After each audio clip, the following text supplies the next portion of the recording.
Hello, hi, నమస్తే అండి. నేను మీ Sai Charitha. Welcome to Sai Charitha gardens. చాలా రోజులు అయిపోయిందండి వాయిస్తో మనం వీడియో పెట్టుకొని. తర్వాత కొంచెం బిజీ అయి పెట్టలేకపోయాను. లెందీ వీడియోస్ పెడతానండి, మరలా స్టార్ట్ చేస్తాను. ఎందుకంటే రైనీ సీజన్ స్టార్ట్ అయింది కదా, దానికి మనం ఏం పెట్టుకోవచ్చు, ఎలా వాటికి ఇవ్వాలి, అవన్నీ కూడా పెడతానండి. ఇగో ఇప్పుడు మన గార్డెన్లో కొంచెం కొంచెం కాయగూరలు ఉన్నాయండి, అవన్నీ హార్వెస్ట్ చేసుకుందాం. ఇగోండి దోసకాయలు మెయిన్ నాకు బాగా వస్తున్నాయి. అలాగే తోటకూర కూడా ఇంకో చూసారా, ఎంత పెద్ద పెద్ద ఆకు ఎంత ఫ్రెష్గా ఉందో.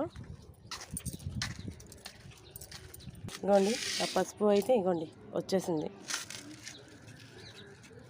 ఇగో ఇగోండి చూడండి, బెండకాయ విత్తనాలు పెట్టినాను కదా, ఎంత బాగా వచ్చాయో. ఇగోండి బీర కూడా స్టార్ట్ అయినాయి, ఇప్పుడు దిగుతున్నాయి. ఇగోండి కాకర చూస్తున్నారా, అలాగే బరబటి చూసారా, పచ్చని ఎల్లపు